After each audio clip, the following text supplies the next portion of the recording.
So by sure request of popular demand, a lot of you guys have been asking me what's going on with the Sonata, what am I doing as far as mods and other things that are going to be happening. So I actually went and took the liberty of making a pretty decent size assortment of items in front of you. This is basically going to give you a good idea of what's happening with the Sonata and also what other things I'm going to be doing to it as far as the future goes and things like that. So without further ado, let's jump into the video. Okay, so as promised, I will in fact explain what every single item here is. Some things you might be familiar with and some things you may not know have even existed for the Sonata. There were certain things that I ended up having to find out completely after the fact, but I haven't seen any videos yet based upon these things, and I actually have them here. I didn't want to make a video until everything got here. So now that everything is officially here, at least for the most part, everything is here, I can actually go ahead and start saying what is going on. So in front of you, let's just start with the nicest elephant in the room.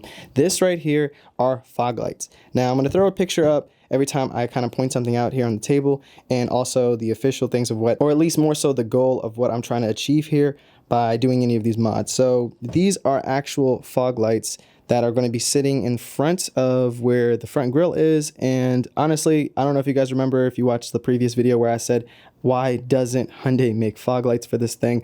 I'm glad someone actually went ahead and made the liberty of doing this. So I immediately went and bought them. Now, one of the weirdest things that I did notice that I did buy these, all of these items pretty much came from AliExpress. So right from China, the shipping took absolutely forever.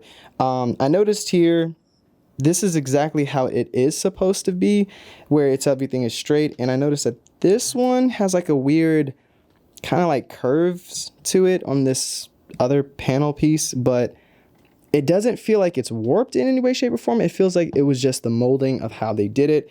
But nonetheless, we're still going to work with it because the international, shipping it back is going to take forever. So as long as the lights work, that's all you're really going to care about. Now, moving on over here, we have these kind of like side arrow LED kits, whatever. Now, this actually did confuse the living crap out of me.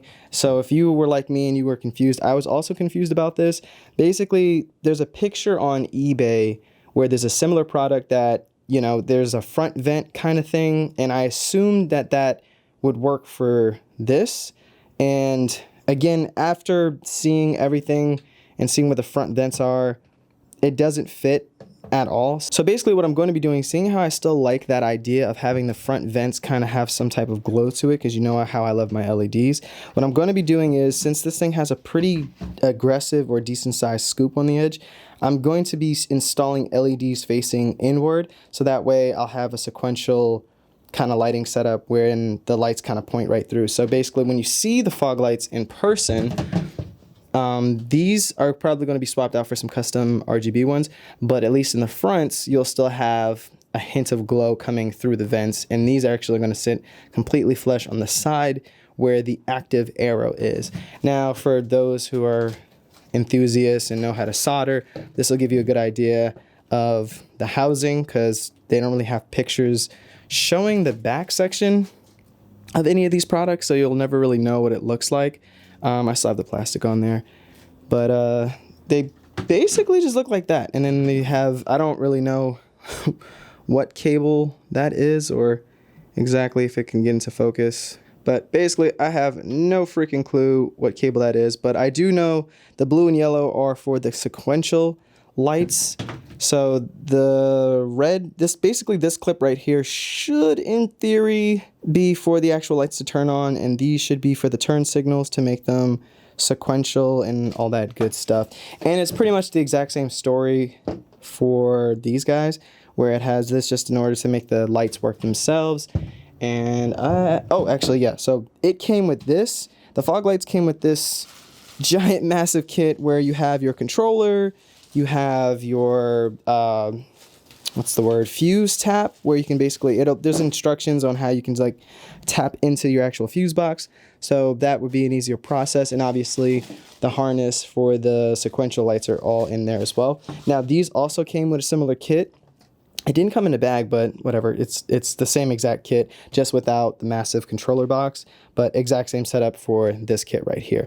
So that gives you an idea of the front angles that I have planned for my Sonata, if you will, and something that I would highly recommend you go out and try yourself, because I'm pretty sure just based off the pictures, this is going to make a massive difference when you're on the road, especially when you combine these two things together. See, these dropped before these, and I ordered these, and the moment these dropped, I ordered those right after. Now, as far as the official mods go, I'm going to be going over pretty much things here on this side of the table. Now, we're talking strictly accent pieces. Now, before I move any further on, I do want to point out that there is a exhaust kit specifically being made for the Sonata. They are making it for the K5 as well, and unfortunately, it's not released just yet. They do have one out for the Veloster N, and that's pretty cool, but Sonata, we do need some love here, guys, so if you can, I don't know if you guys are watching this, whoever's making these kits, let me know. Now, there is also a video, shout outs to that guy, I'll put his channel, or at least the video, in the description, where you can, in fact, install a cold air intake on that as well. And there is a specific one that the same company who is in fact making the exact same exhaust system is in fact making a cold air intake specifically for the Sonata as well, which I highly recommend, because if you know about the vacuum suction piece in the front of the actual Sonata, that is going to still basically be there. You can remove that piece. I don't think that's bounded by any form of sensors, but if you do in fact remove that piece, it's going to be a giant chunk of space within your engine bay. And personally, you know, for me, it doesn't look good. So I'm going to go ahead and wait for that kit to be specifically done. Or if somebody knows how to 3D print and you guys want to hook your boy up and help me out with that, I'll install an aftermarket cold air intake kit and then just use the module box, because the only issue that I have is that basically where that actual suction is, it goes straight down. So if there's nothing there and you're driving on the road and let's just say you have the aftermarket cold air intake kit, not this specific design, if you basically drive on the road and you do have the vacuum suction thing that's supposed to throw all of the wind and the debris into the actual airbox, if you don't have that, the problem is you'll be throwing debris into your engine bay. And that's not a good thing. Obviously, it's not enough to damage a whole lot, but let's just say you're in a muddy situation, rainy situation, sandy situation, whatever your situation is, maybe even a snowy situation. Why would you want to take that chance and ruin more than what you need? Obviously, because you just don't want to do that. So as far as this stuff goes on this side of the table, this is where things get a lot of cool. I know I've been just talking this entire time, but basically these are the same little fin pieces that I've had from the last video that I haven't installed just yet. So as you guys know, this is basically just like the back section. So this is a dipped carbon fiber. So as you can see, it's not real actual carbon fiber. It looks good in person. And when you combine all these things together, you really can't honestly tell a difference. But I've been doing some serious research, and I will be planning on wrapping my entire car soon and changing the entire aesthetic. Now, for the accent pieces, I do have some swatches here, different, ideas of what I want to do with it.